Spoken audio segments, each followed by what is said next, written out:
The first thing he noticed wasn't the blood, but the silence. It was a profound, vacuum-sealed quiet that felt wrong for a Tuesday afternoon on the 48th floor. Alistair Finch stood frozen in the doorway of his penthouse office, the heavy oak panel still whispering shut behind him. His gaze swept across the familiar landscape, the panoramic view of the city's steel and glass heart, the obsidian desk that was more monument than furniture, the plush cream-colored carpet. And there, in the center of it all, lay Gareth, his executive assistant of 12 years, face down in a rapidly expanding pool of crimson. A letter opener, a gaudy silver replica of Excalibur Alistair, had received as a corporate gift, was lodged squarely between his shoulder blades. Alistair's hand, which had been reaching for his briefcase, stopped mid-air.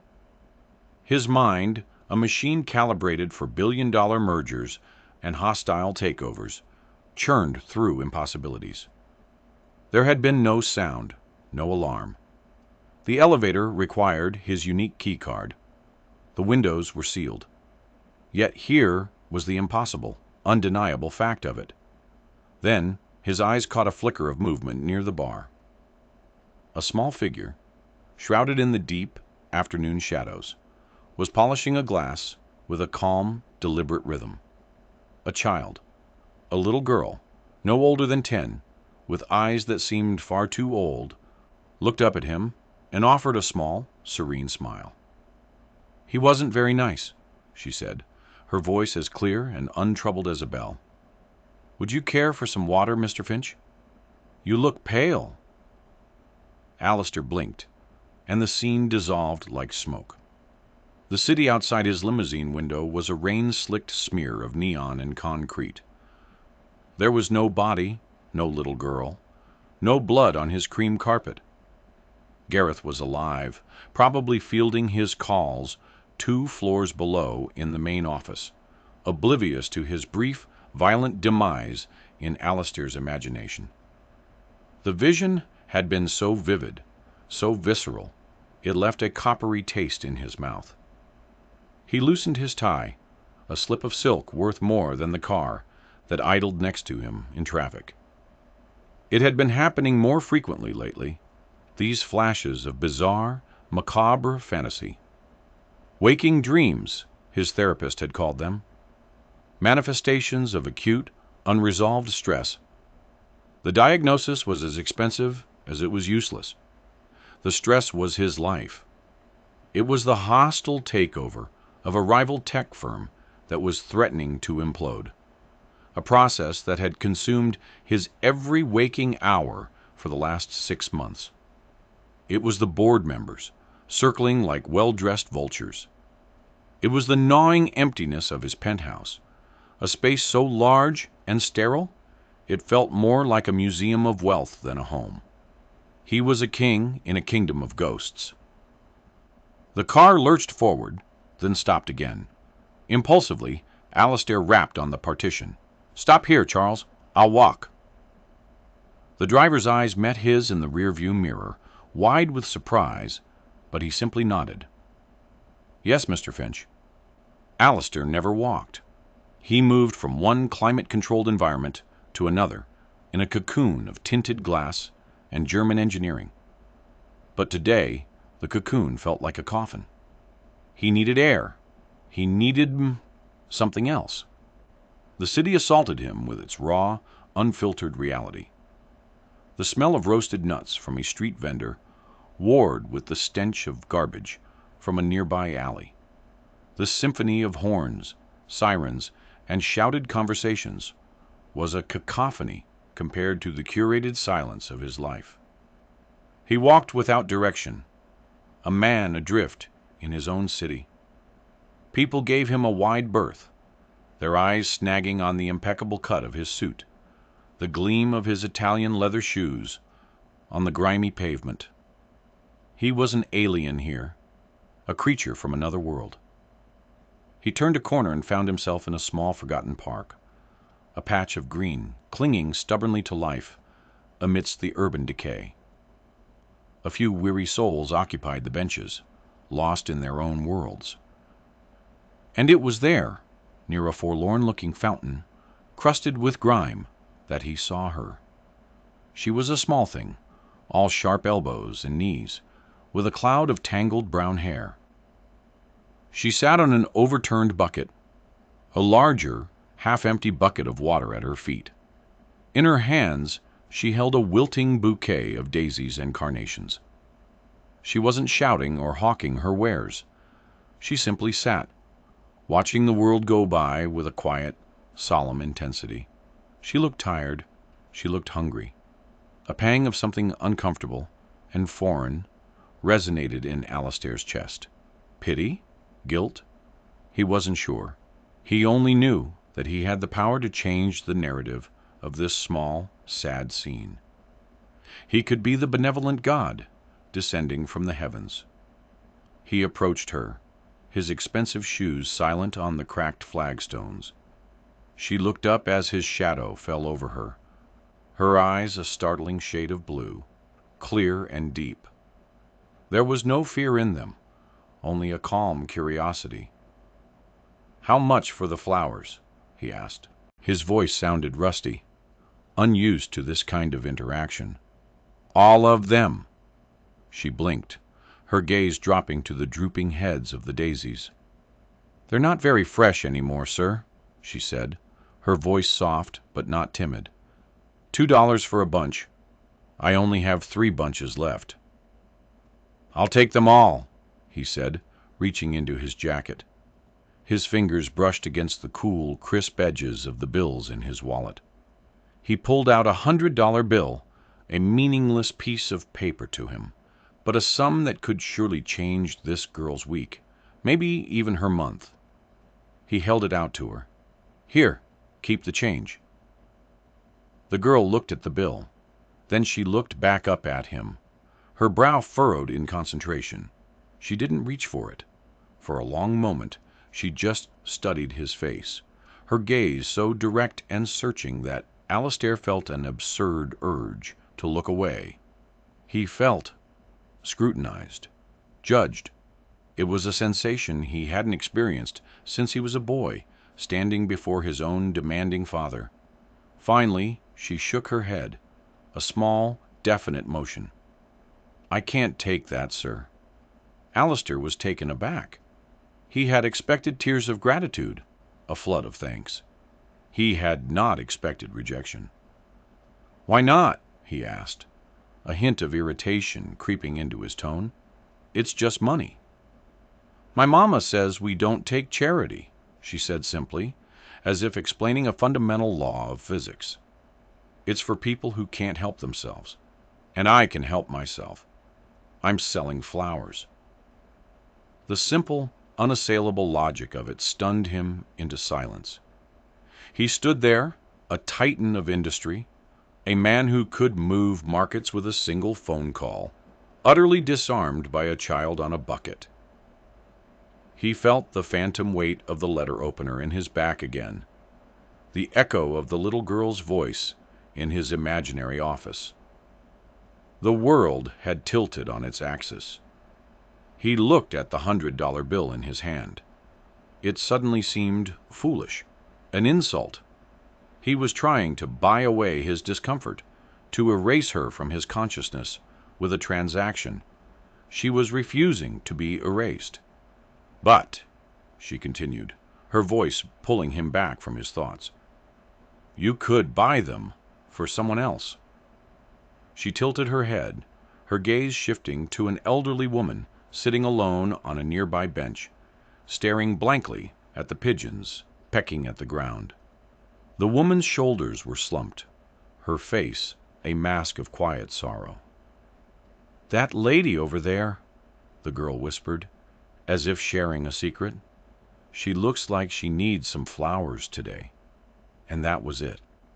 That was the moment Alistair Finch's world cracked open. He looked from the little girl's earnest, intelligent face to the lonely woman on the bench, and then back to the ridiculous bill in his hand. He was speechless. In that small, forgotten park, surrounded by the noise and grime of the city, a little girl selling wilted flowers had shown him a truth he had long forgotten: that the value of a thing was not in its price, but in its purpose, and that the greatest poverty was not the absence of money, but the absence of connection. He eventually found his voice, though it felt like it belonged to another man. "What's your name?" he asked, his tone softer now. "Lily," she said. He almost flinched. The name was a ghost on his tongue, a name he hadn't spoken aloud in 15 years. His own daughter, the one who had walked out of his life, disgusted by the very empire he was now trapped in. "Well, Lily," Alistair said, slowly folding the $100 bill and putting it away. He pulled out a 10. "You have a deal. $6 for the flowers, and a $4 tip for the excellent business advice." A small smile touched her lips, the first he had seen. It transformed her face, chasing away the solemnity. She carefully counted out the 3 bunches of flowers, her small fingers surprisingly nimble. As he took them, their hands brushed, and her skin was cool and soft. He walked over to the woman on the bench. He felt a ridiculous wave of self-consciousness, as if he were on stage. What was he even doing? He stopped in front of her. She looked up, her eyes watery and faded. "Excuse me," Alistair began, his voice stiff. "I believe these are for you." He held out the flowers. The woman stared at them, then at him, her expression a mixture of confusion and suspicion. "There must be some mistake," she mumbled. "No mistake," Alistair said, feeling the heat rise in his cheeks. "Oh, a young lady over there thought you might like them." He gestured vaguely towards Lily. The woman's gaze followed his, and she saw the small girl watching them, a hopeful look on her face. The hard lines of the woman's expression softened. A fragile, watery smile bloomed on her face. "Oh," she breathed. "Oh, my." She reached out with a trembling hand and took the flowers, burying her face in the wilting petals. When she looked up again, there were tears tracking paths through the wrinkles on her cheeks. "Thank you," she whispered. "It's my husband's anniversary. He passed last spring. I didn't think anyone noticed me." Alistair didn't know what to say. He just nodded, a lump forming in his throat. He turned and walked away, the woman's whispered "thank you" following him. When he reached Lily's spot, she was packing up her bucket. She gave him a knowing look, her blue eyes seeming to understand everything he was feeling. "See?" she said. "Better than charity." He couldn't argue with that. He watched her lift the heavy bucket of water, her small frame straining with the effort. "Where do you live?" he asked, the question surprising him as much as it probably did her. She hesitated for a second. "Just over on Elm Street," she said, pointing a small, grubby finger, "in the red brick building." "Let me help you with that," he said, reaching for the bucket. She looked at his suit, then at the dirty bucket, and shook her head. "You'll get your clothes dirty." "It's fine," he insisted, taking the handle from her. The plastic dug into his uncalloused hand, and the weight of it was surprising. He fell into step beside her as they left the park, a strange and unlikely pair.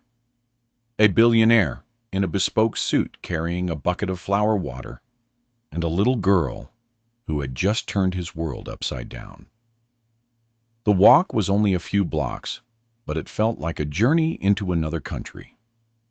The buildings grew shabbier, the graffiti more pronounced.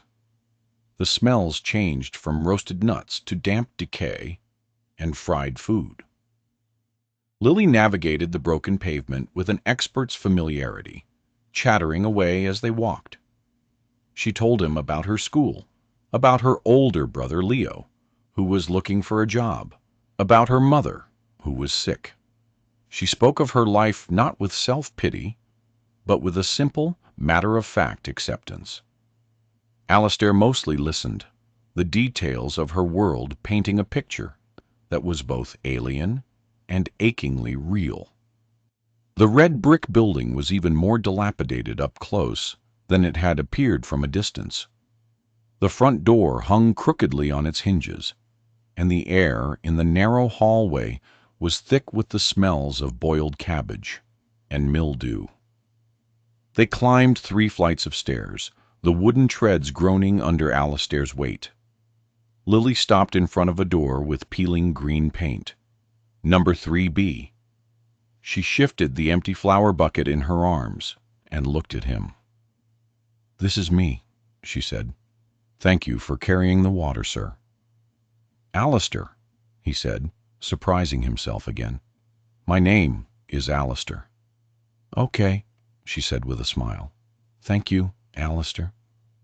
She pushed the door open and disappeared inside, leaving him alone in the dim, quiet hallway. He stood there for a long moment, the handle of the bucket still imprinted on his palm. He could hear faint voices from inside the apartment, a woman's cough. He should have just left. He should have turned around, gone back down the stairs, and returned to his world of sterile silence and corporate warfare. But he couldn't. He was rooted to the spot by a force he didn't understand. He felt like a man who had been colorblind his entire life and had just seen the color red for the first time. The world he knew seemed gray and lifeless in comparison. He knocked on the door. It was a soft, hesitant knock, the knock of an intruder. The door opened a crack, and a boy's face appeared. He was maybe 15, with the same clear blue eyes as Lily, but his were narrowed with suspicion. He had the gaunt, weary look of someone who had taken on too much responsibility too soon. "Yeah?" the boy asked, his voice cracking slightly. I walked your sister home," Alistair said, feeling utterly foolish. "I just wanted to make sure she got in okay." The boy's eyes flickered down to Alistair's expensive suit, then back to his face. "She's fine. We don't need anything." The message was clear. "You're not from here. We don't want your kind of trouble." The door started to close. "Wait," Alistair said, putting a hand out. "Your sister, Lily. She mentioned your mother is unwell." From inside the apartment, a woman's voice called out, weak but firm. "Leo? Who is it?" "No one, Ma," Leo called back, still trying to shut the door. Alistair pressed gently. "Please, I'm not here to cause problems. I just want to help." It was the truth, but it was also a lie. He didn't just want to help. He needed to. He felt a desperate, inexplicable need to remain in the orbit of this family, to understand the world that had produced a child like Lily. Leo hesitated, his resolve wavering. The door swung open fully. The woman standing behind him was thin and pale, with dark circles under her eyes, but she held herself with a quiet dignity. She wore a faded robe, and her long brown hair was tied back loosely. She looked at Alistair, her gaze as searching as her daughter's had been. "I'm Elena," she said, her voice raspy. "I'm Alistair Finch," he replied. He extended a hand, then let it drop, realizing how out of place the gesture was. The apartment behind them was small and sparsely furnished, but it was clean. A threadbare sofa was pushed against one wall, a small table with 2 chairs against the other. The air smelled of menthol and soup. "Lily told me you bought her flowers," Elena said, a faint tired smile on her lips, "and that you helped her carry her water. That was very kind." "It was nothing," Alistair said. the words feeling inadequate. "She's a remarkable girl." "Yes, she is," Elena said, a flicker of pride in her eyes. A fit of coughing seized her, a dry, racking sound that shook her thin frame. Leo immediately put an arm around her, his face a mask of concern. Alistair felt a surge of helpless urgency. "You need a doctor," he said. "I can arrange for the best." Elena held up a hand, waving away his offer as she caught her breath. "We have a doctor," she said, her voice strained. "It's just a bad chest cold. It won't let go." Alistair knew a lie when he heard one. He had built his empire on his ability to read people, to see the truth behind the carefully constructed facades.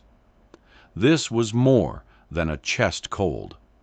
This was something serious, and they didn't have the money to treat it properly. "Look," he said, deciding on a direct approach. "I am in a position to help. Please, allow me. No strings attached. Consider it. A payment for the business advice your daughter gave me." Elena looked at him, her eyes searching his for a long time. He could see the struggle in her face, the pride warring with the fear, the desperate need warring with the deep-seated distrust of easy generosity. "Why?" she finally asked, her voice barely a whisper. "Why would a man like you want to help us?" Alistair opened his mouth to give her a polished, reassuring answer, the kind he would give to a skeptical investor. But the words wouldn't come. The truth was, he didn't have a simple answer. He thought of the phantom blood on his carpet, of the emptiness of his life. He thought of the name Lily, and the daughter he had driven away. "Because," he said, the truth raw and unvarnished, "I think I need the help more than you do." The statement hung in the air, so stark and unexpected that it seemed to suck the oxygen out of the room. Elena and Leo stared at him, their expressions shifting from suspicion to sheer bewilderment. In their world, men like Alistair Finch didn't need help. They were the ones who held all the cards, who owned the game. To admit weakness, to confess a need, was a kind of currency they didn't know how to trade. It was Elena who broke the silence. She studied him for another moment, then seemed to come to a decision.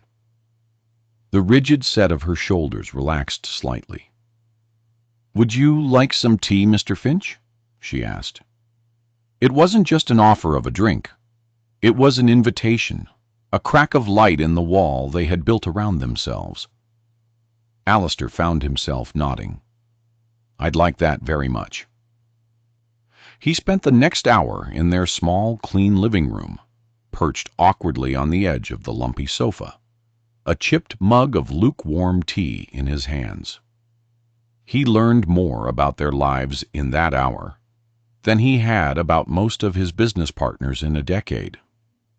He learned that Elena had worked as a seamstress until she became too ill to sit at the machine. He learned that Leo had dropped out of high school to find work to support them, but that jobs for a 15-year-old with no diploma were scarce and poorly paid. He learned that their husband and father, Marco, had been a construction worker who had died 2 years prior in a fall from a scaffold. The word scaffold sent a small cold splinter into Alistair's mind, but he pushed it away. Most of all, he watched Lily. She sat on the floor, doing her homework in a worn notebook, seemingly oblivious to the adult conversation. But he knew she was listening to every word. She was the quiet center of their small, fragile universe. When he finally left, the sky outside was turning a bruised purple. He had a piece of paper in his pocket with the name of Elena's doctor and her prescription, which she had reluctantly given him after he had promised, repeatedly, that it was a loan she could repay whenever she was able. It was a lie, of course. He had no intention of ever collecting. As he stepped out of the building and back into a world he recognized, his phone buzzed. It was Gareth. "Mr. Finch, the lawyers for the Omnicorp deal are on a warpath. They say if we don't have the revised offer on their desk by morning, they're walking." A week ago, this news would have sent a jolt of adrenaline and fury through him. It would have been the only thing in his world that mattered. Now it just seemed small, unimportant.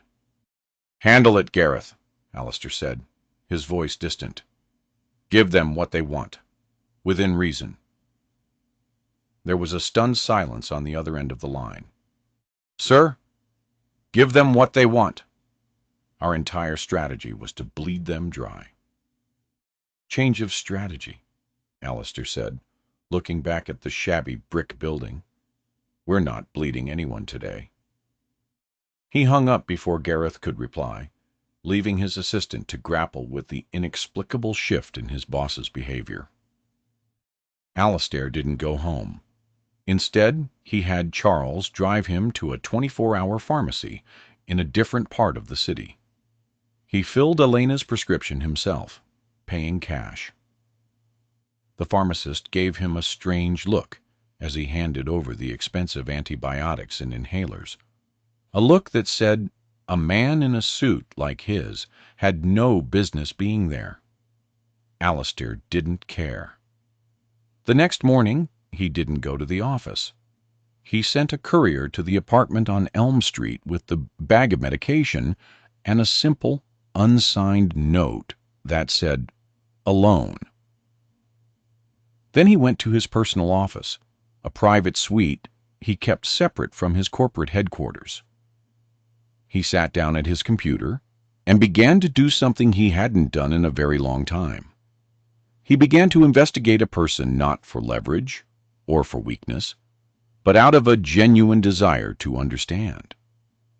He started with Marco, Lily's father. It was easy enough. A man like Alistair Finch had access to databases and records that were invisible to the general public. He typed in the name, the date of death, and the cause: a fall from a construction site. The name of the site popped up on his screen: the Titan Tower, a 50-story skyscraper downtown, a landmark, a building Alistair knew very well, because he owned it. A cold dread, heavier and more real than any imaginary vision, began to creep up his spine. His company, Finch Holdings, hadn't built it directly. They had contracted it out, of course, to a subsidiary of a subsidiary, a tangled web of corporations designed to minimize liability. But the buck, as it always did, stopped with him. He kept digging, his fingers flying across the keyboard. He pulled up the incident report. It was sanitized, full of corporate jargon. Unfortunate workplace accident. Failure to adhere to safety protocols. Employee error. The official report placed the blame squarely on Marco. But Alistair knew how these things worked. Employee error was often a convenient scapegoat for cut corners, for rushed timelines, for faulty equipment. He cross-referenced the construction company, a small outfit called Spartan Construction. He checked their safety record. It was spotty. A string of minor violations, a few fines paid, nothing that would raise a major red flag, unless you were specifically looking for one. He checked the supplier for the scaffolding used on the Titan Tower project. And that's when he saw it. A name that made the air leave his lungs in a silent rush. Finch Steel, his own company. They had supplied the steel tubing for the scaffolding. He leaned back in his chair, the leather creaking in the silent room. The world had not just tilted, it had inverted. He wasn't a benevolent god descending to help a struggling family. He was the architect of their misfortune. His pursuit of profit, his demand for speed and efficiency, his company's culture of cutting corners to shave a few points off the bottom line.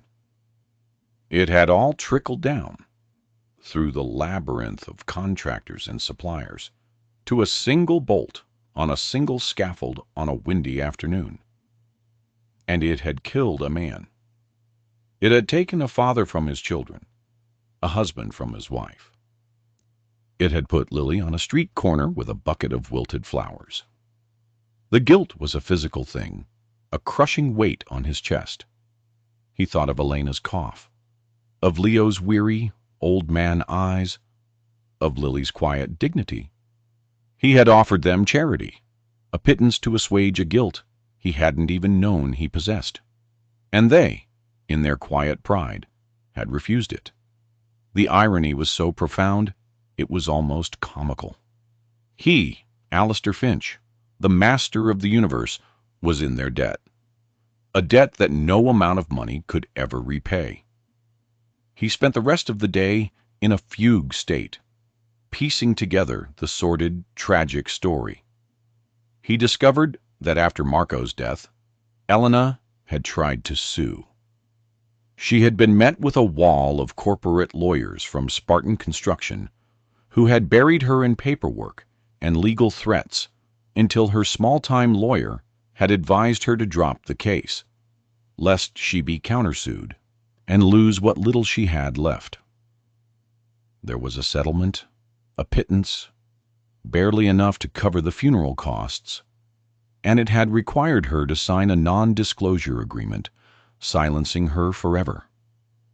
Alistair felt a white-hot rage build within him, a rage directed not at the lawyers or the contractors, but at himself, at the system he had perfected. This was how his world worked. It protected the powerful and crushed the weak. It was a machine designed to grind people like Elena and Marco into dust. And he was the man who owned the machine. That evening, he found himself back on Elm Street. He didn't know why he was there. He had no plan. He just stood across the street from the red brick building, watching the window of apartment 3B, where a dim, warm light glowed. He saw silhouettes moving inside. A woman, a boy, a small girl, a family he had broken. He thought about writing a check, an enormous one, enough to solve all their financial problems forever. He could send it anonymously, a guilt offering. But he knew, with a certainty that chilled him to the bone, that it wouldn't be enough. It would be just another transaction, another attempt to buy his way out of a human connection. It was what the old Alistair would have done. But the old Alistair was beginning to feel like a stranger. He stayed there for over an hour, a statue in a bespoke suit, until the light in their window went out. Then he walked home. All 40 blocks. He let the city buffet him, let the rain start to fall, soaking his hair and his $1,000 suit. He needed to feel it. He needed to feel something real. The next few weeks were a study in duality. By day, Alistair was a phantom in his own company. He delegated the Omnicorp deal to a subordinate, his disinterest palpable. He sat in board meetings, his gaze distant, his mind a million miles away. His executives exchanged worried glances. The shark, it seemed, had lost his taste for blood. His evenings, however, were spent in another world. He started small. He found out from a discreet inquiry where Leo was looking for work. The boy was washing dishes in the back of a greasy spoon diner, for less than minimum wage, the owner paying him cash under the table. Alistair went to the diner. He didn't announce himself. He just sat in a booth, ordered a cup of coffee, and watched. He saw Leo, drenched in sweat and steam, his face grim with determination, as he wrestled with a mountain of dirty plates. He saw the way the manager, a bloated, red-faced man, barked at him, humiliating him in front of the other staff. After an hour, Alistair paid for his coffee and left. The next day, the diner was slapped with 3 separate, simultaneous, and very thorough inspections from the Department of Health, the Department of Labor, and the IRS. It was shut down by noon. That afternoon, Alistair created a new position at a catering company he owned through a holding company, a kitchen apprentice. It came with a decent wage, benefits, and a training program. He had the offer sent to Leo from a third-party recruiter. He never wanted the boy to know where it came from.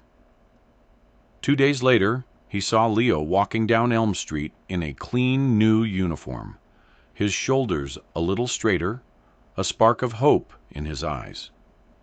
It was a small, satisfying victory, but it felt more real than any corporate takeover he had ever engineered.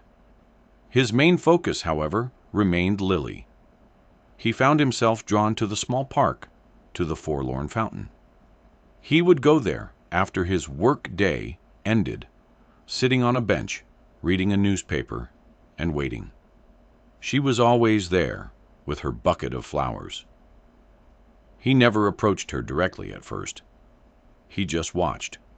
He learned her rhythms. He saw which flowers sold best, who her regular customers were.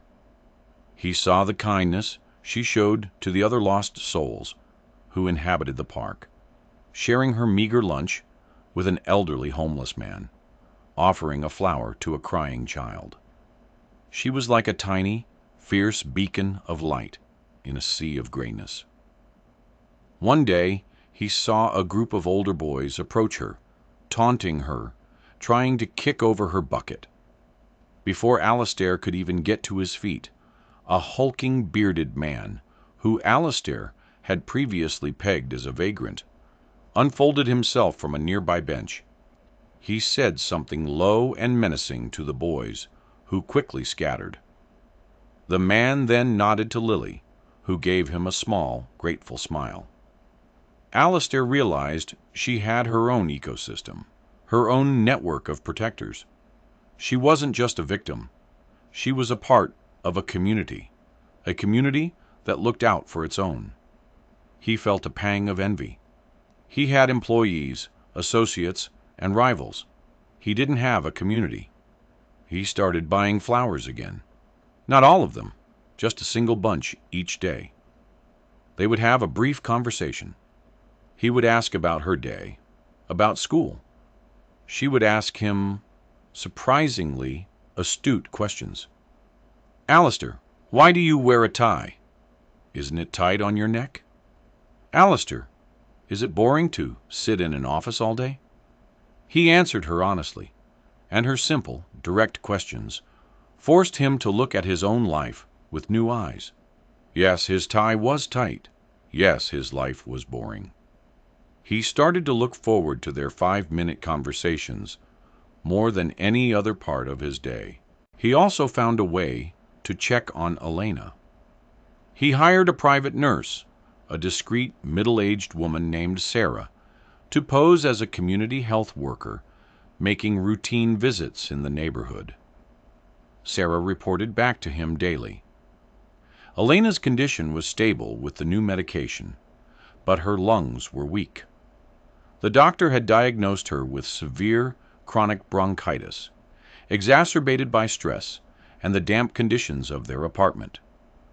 She needed rest, clean air, and proper nutrition. Alistair arranged for anonymous grocery deliveries, fresh fruit and vegetables, and quality proteins appearing on their doorstep twice a week. He knew Elena's pride would never allow her to accept them if she knew where they came from. He was walking a tightrope, trying to help without being seen, trying to repair the damage he had caused from the shadows. He felt like a ghost, haunting the edges of their lives. One afternoon, he found Lily looking unusually dejected, Her flower bucket was still full. "No one is buying flowers today," she said, her lower lip trembling slightly. "Everyone is in a hurry." Alistair looked around. It was true.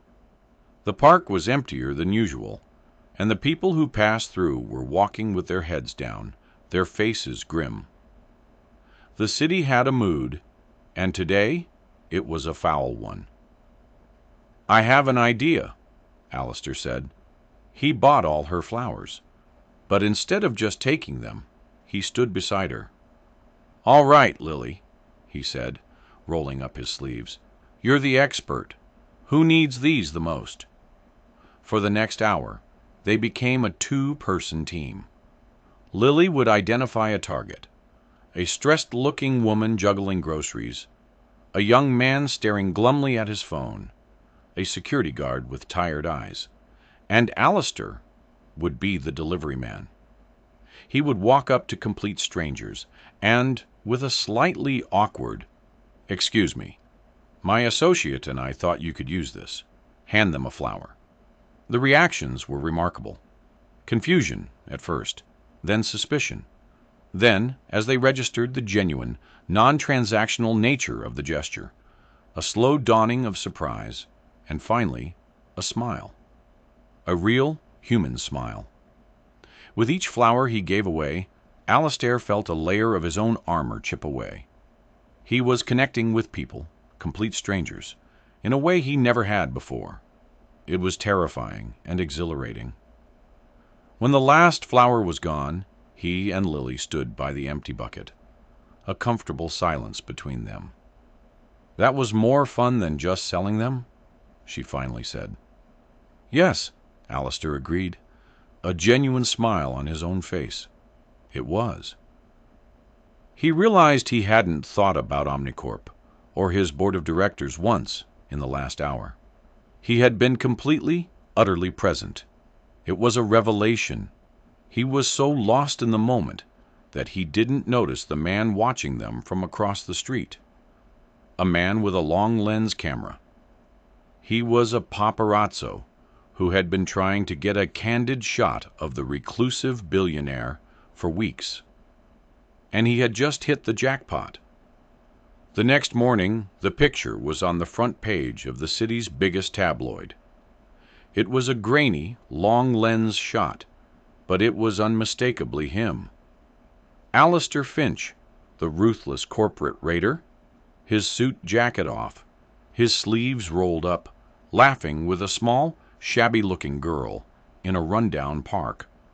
The headline screamed, "The Big Softy? Billionaire Finch's secret daughter?" Alistair saw it when his morning papers were delivered. His first reaction was a cold fury.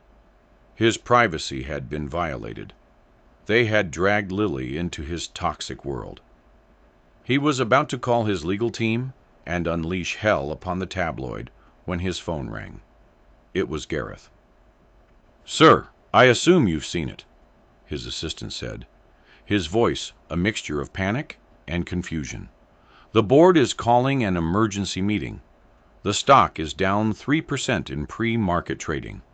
The narrative is that you've lost your edge, that you're distracted, that this girl is a sign of instability."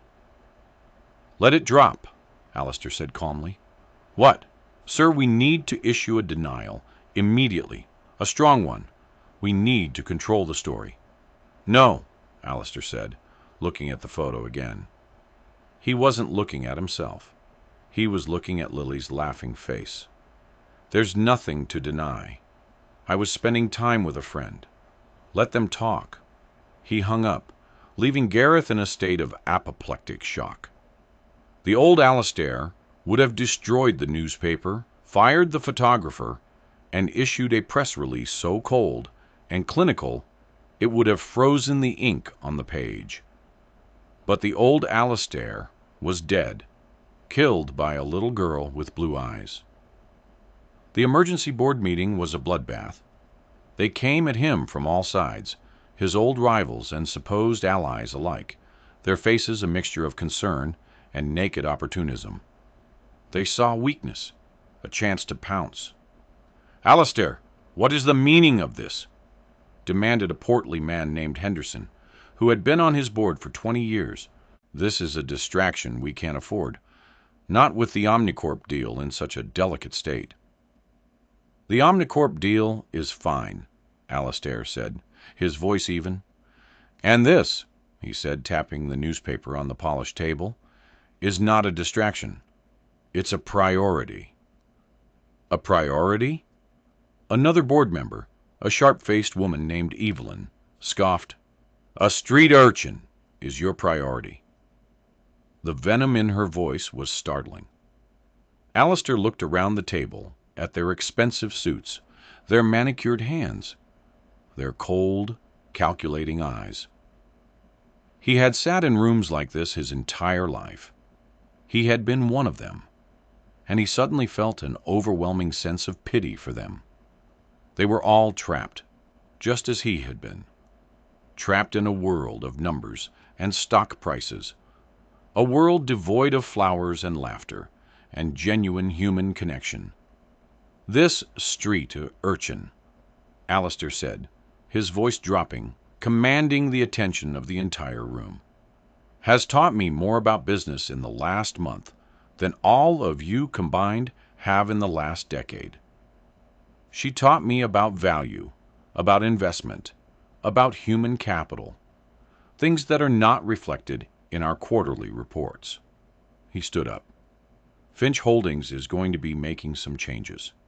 We are going to start investing in people, in communities. We are going to establish a charitable foundation, a real one, not the tax shelter we currently have.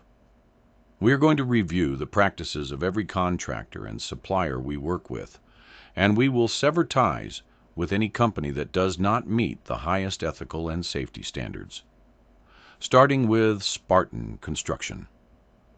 The name landed like a bomb in the silent room. Spartan was a contractor they used frequently. It was cheap, and it was fast, and everyone in that room knew it. "You can't be serious," Henderson sputtered. "That would cost us millions. It would kill our profit margins." "Our profit margins are not the only thing that matters," Alistair said, his gaze sweeping across their stunned faces. "Effective immediately, I am taking a more active role in the day-to-day operations of this company, and my first act is to commission a full, independent investigation into the workplace accident at the Titan Tower 2 years ago. We will find out what really happened to Marco, to the man who died there, and we will make it right." He turned and walked out of the room, leaving a trail of chaos and confusion in his wake. He knew what he had just done. He had declared war on his own board, on his own way of life. They would try to oust him. They would leak stories to the press. It would be a long, ugly fight. And for the first time in a very long time, Alistair Finch was looking forward to it. He went straight from the board meeting to Elm Street. He knew the tabloid story would have consequences for Lily and her family, and he needed to face them. He knocked on the door of 3B, his heart pounding. Leo opened it. His face was pale, his eyes wide with a mixture of fear and anger. He was holding a copy of the newspaper. "Is it true?" Leo demanded, his voice trembling. "Are you her father?" Before Alistair could answer, Elena appeared behind him, her face grim. "Leo, hush," she said. She looked at Alistair, her eyes filled with a weary disappointment. "You should not have come here, Mr. Finch. You see the trouble you has brought to our door?" "I know," Alistair said, his voice full of a remorse that was deep and genuine. "I am so sorry. I never wanted this to happen. I will do whatever it takes to fix it." "Fix it?" Elena said, a bitter laugh escaping her lips. "Men like you don't fix things. You buy them. You own them. Is that what this has been about?" Are you trying to buy my daughter?" The accusation hit him harder than any attack from his board. He saw himself through her eyes. A rich, powerful man, toying with the lives of the poor for his own amusement, or worse, for some nefarious purpose. "No," he said, his voice thick with emotion. "No, that's not it at all. This is about a debt." Elena frowned. What debt? And so he told them. He stood there, in the cramped, dimly lit hallway, and confessed everything. He told them about Finch Steel, about the scaffolding, about the accident report he had buried. He told them that he was the reason their husband and father was dead. He laid his soul bare, expecting them to scream at him, to hit him, to slam the door in his face. He deserved all of it. When he finished, there was a heavy, ringing silence. Leo looked like he had been punched, his face ashen. Elena just stared at him, her expression unreadable. From inside the apartment, a small voice piped up. "Is Alistair here?" Lily appeared in the doorway, her face lighting up when she saw him. She was holding the newspaper, but she wasn't looking at the picture. She was trying to read the words, her brow furrowed in concentration. "It says you're my dad," she said, looking from the paper to him, a hopeful confusion in her eyes. "Are you?" The question, so innocent and pure, shattered the tension. Alistair looked at this little girl, who had shown him nothing but kindness and wisdom, and his heart broke. He had taken her father from her, and now he was being offered the chance to be a father in return. It was a grace he did not deserve. He looked at Elena, his eyes pleading. The decision was hers. Elena looked at her daughter's hopeful face, then at the broken man standing in her hallway. She saw the genuine anguish in his eyes, the crushing weight of his guilt. She had every right to hate him, to cast him out. But she also saw the man who had bought her medicine, who had found her son a job, who had made her daughter laugh. She saw the man who had given away flowers to strangers in the park. She took a deep breath, a decision solidifying in her weary heart. "No, sweetie," she said softly to Lily, stroking her hair. "Alistair is not your father. But," she added, her gaze meeting Alistair's over Lily's head, "he is our friend, and he's going to help us." Then she did something that shocked them all. She stepped forward and opened the door wider. "Come in, Alistair," she said, her voice quiet but firm. "Come in. It's time we talked about how we're going to make this right, together." That conversation was the hardest and most important of Alistair's life. They sat around the small kitchen table, the damning newspaper lying between them like a centerpiece. There were tears. There was anger, mostly from Leo, who felt the betrayal and injustice most keenly. But underneath it all, there was a strange and powerful sense of release. The truth, as ugly as it was finally out. Alistair didn't make excuses. He didn't try to minimize his role. He accepted their anger, their pain, their grief. He listened, and when they had said all they could say, he laid out his plan. It wasn't about a simple payout. It was about justice. He would reopen the investigation into Marco's death, publicly. He would use all the resources of Finch Holdings to uncover the truth, no matter how much it cost him or his company.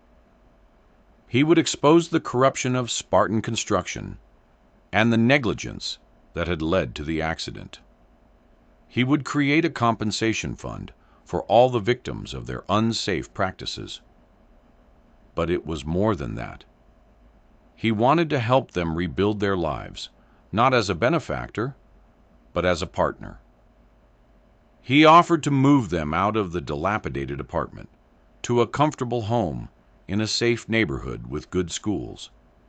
He offered to fund Elena's complete medical care, to see the best specialists. He offered to pay for Leo's education, to let him finish high school and go to college if he wanted to, without the burden of supporting his family. He laid all of this on the table, not as charity, but as restitution, as the first small payment on an unpayable debt. Elena and Leo were silent for a long time, absorbing the sheer scale of what he was offering. It was a different life, a world they could barely imagine. It was Elena who finally spoke. "We accept," she said, her voice clear and strong, "but on one condition." Alistair leaned forward. "Anything." "We do not want a mansion," she said. "We want a home. We do not want to be idle. I want to work again when I am well. Leo will finish his schooling. And Lily? Lily must never lose the person she is. She must not be spoiled by this." Her gaze was fierce, the protective fire of a mother burning brightly. "I understand," Alistair said, his voice filled with respect. "Completely." As he was leaving, Lily tugged on his sleeve. She held up the newspaper. "Can I keep this?" she asked. "Why?" Alistair asked, genuinely curious. "Because," she said, pointing to the photo of the two of them laughing in the park. "It's a nice picture of my friend." The war that Alistair had declared on his own world began in earnest. The board, led by Henderson and Evelyn, tried to force a vote of no confidence to oust him as CEO. They leaked damaging stories to the financial press, painting him as an unstable, emotionally compromised leader who was going to drive the company into the ground with his newfound conscience. But they had underestimated him. The old Alistair had been a brilliant strategist, but he had been motivated by greed and ego. The new Alistair was motivated by something far more powerful, a sense of purpose. He fought back, not with the old, ruthless tactics, but with a new weapon: transparency. He held a press conference. He stood before the world's media, and in a calm, steady voice, he told them the story of Marco. He admitted his own company's culpability. He announced the independent investigation and the creation of the Victims' Compensation Fund. He laid out his new vision for Finch Holdings, a vision based on ethical responsibility and corporate citizenship. It was a stunning, unprecedented move. The business world was rocked. His stock plummeted initially as the market reacted to the uncertainty. But then something remarkable happened. The public rallied behind him. The story of the billionaire and the flower girl, which had started as a tabloid joke, became a symbol of hope, of redemption. People were tired of corporate greed. They were hungry for a different kind of story. And Alistair Finch was giving it to them. He used his considerable wealth and influence to systematically dismantle the opposition. He bought out Henderson's shares at a premium he couldn't refuse. He uncovered evidence of insider trading by Evelyn and quietly turned it over to the SEC, forcing her to resign in disgrace. One by one, he replaced the old board members with people who shared his new vision: ethicists, environmentalists, community leaders. He was rebuilding his empire from the inside out. Amidst the corporate chaos, he was also rebuilding a family. He found a small, charming house for Elena, Leo, and Lily in a quiet, tree-lined suburb. It had a small backyard where Lily immediately started planting a garden. He found the best pulmonary specialist in the country for Elena, and with proper care and a stress-free environment, her health began to improve dramatically. The color returned to her cheeks, and the light returned to her eyes. Leo enrolled in a top private school, and while he struggled at first to catch up, his sharp mind and fierce determination quickly made him a star student. He shed the weary weight of premature adulthood and became a teenager again. Alistair became a fixture in their lives. He wasn't a replacement for Marco, and he never tried to be. He was something else. He was a friend, a mentor, a confidant. He helped Lily with her homework. He taught Leo how to drive. He had quiet, thoughtful conversations with Elena on the back porch in the evenings. They were healing him as much as he was healing them. They were teaching him how to be part of a family again. And through it all, he thought of his own Lily. The pain of her absence was a constant, dull ache in his chest. He had tried to find her over the years, but she had covered her tracks well, wanting nothing to do with him or his money. But now he felt a new resolve. He wasn't going to try to buy her forgiveness. He was going to earn it. He hired the best private investigator in the country, not to intrude on her life, but simply to find her, to give him a chance to speak to her. After weeks of searching, the investigator found her. She was living in a small city a few hundred miles away. She was a social worker. The irony was almost too much to bear. She spent her days helping broken families, the very thing he had become so adept at creating. The investigator gave him an address. For a week, the piece of paper sat on his desk, feeling as heavy as a block of granite. He was terrified. What if she slammed the door in his face?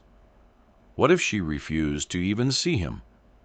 He knew he deserved it. Finally, with a quiet word of encouragement from Elena, he got in his car and drove. He found her in a community center, a brightly painted but run-down building in a poor neighborhood. He watched her through a window for a few minutes. She was leading a support group for single mothers. She was beautiful, with the same clear blue eyes he remembered, but they were framed by lines of weariness and compassion. She had his determination, but she had her mother's heart. He walked in. She looked up as the door opened, and her eyes met his. A flicker of recognition, then shock, then a cold, hard mask of indifference slammed down. She finished her sentence, dismissed the group, and then walked over to him, her arms crossed over her chest. "What are you doing here?" she asked, her voice devoid of any warmth. "Lily," he said, his voice catching on her name. I needed to see you." "Why?" she asked, her tone sharp. "Did you come to offer me a trust fund? To tell me I was wrong to walk away from all this?" She gestured vaguely at his expensive clothes. "No," he said, shaking his head. "I came here to tell you that you were right. You were right about everything." He told her the whole story. He told her about the other Lily, about the flowers, about Marco, about the changes at the company.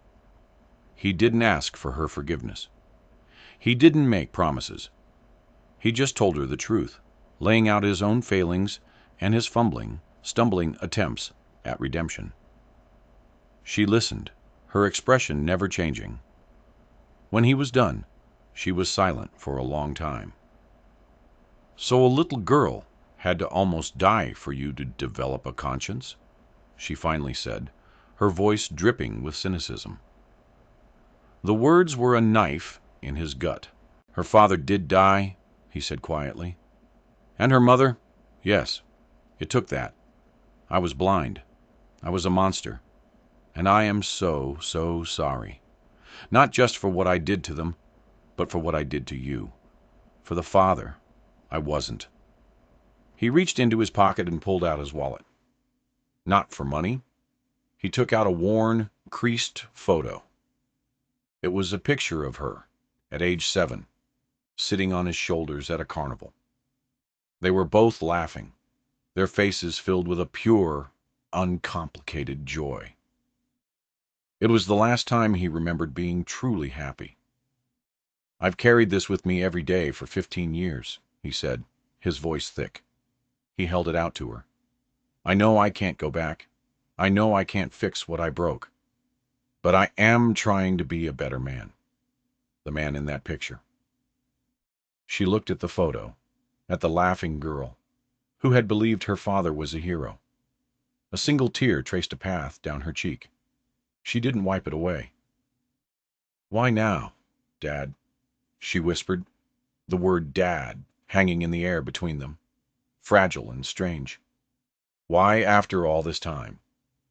"Because," he said, looking her straight in the eye, his own vision blurring, "I finally met someone who reminded me of who I was supposed to be." She didn't say anything else. She just took the photo from his hand, turned, and walked away, leaving him alone in the empty room. He didn't know if it was a beginning or an end, but it was the truth. And for the first time, he felt that the truth might be enough. He returned home, his heart heavy, but also strangely light. He had done what he came to do. The rest was up to her. He threw himself back into his work. The investigation into Spartan Construction had uncovered a web of corruption and negligence that was even worse than he had imagined. With the evidence he provided, the district attorney launched a criminal investigation. Indictments were handed down. The company was bankrupted, its assets seized to pay into the victims' fund Alistair had established.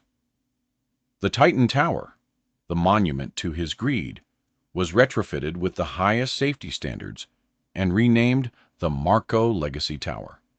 He established the Lilly Foundation, a massive charitable organization dedicated to supporting underprivileged children and promoting ethical business practices. He was changing the world, one small, difficult step at a time. A few months later, on a bright Saturday afternoon, he was in the backyard of Elena's house. He had traded his suit for jeans and a simple polo shirt. He was on his hands and knees in the dirt, helping the younger Lily plant a row of daisies. Elena was on the porch, reading a book, a picture of health and contentment. Leo was inside, studying for his SATs, his future bright and full of promise. It was a scene of such simple, profound peace that Alistair felt a lump form in his throat. This was real. This was what mattered. A car pulled up in front of the house. A woman got out. It was his Lily. She stood on the sidewalk for a long moment, just watching them.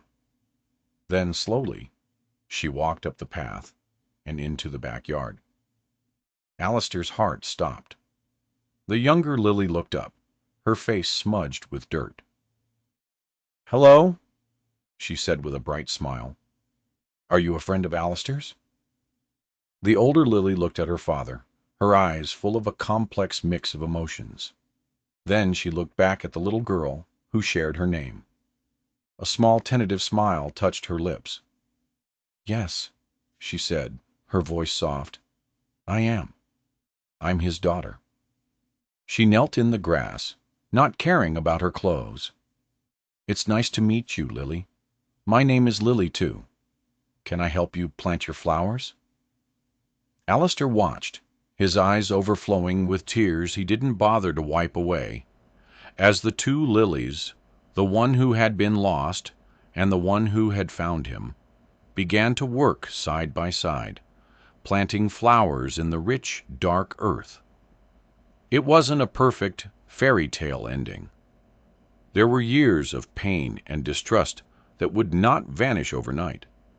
But it was a beginning. It was a chance. It was a testament to the extraordinary power of a simple act of kindness, of a little girl on a bucket who refused to take charity, but instead offered a far greater gift, a chance at redemption. And Alistair Finch, the man who had once owned the world, but had possessed nothing of value, finally understood that the greatest wealth is not found in what you can buy, but in what you can build, nurture, and heal. It's a truth that can't be quantified on a balance sheet, but it is the only one that truly matters. A quiet lesson waiting to be discovered, not in the boardrooms of the powerful, but in the forgotten parks and lonely street corners of the world, where the most profound transactions have nothing to do with money and everything to do with the human heart.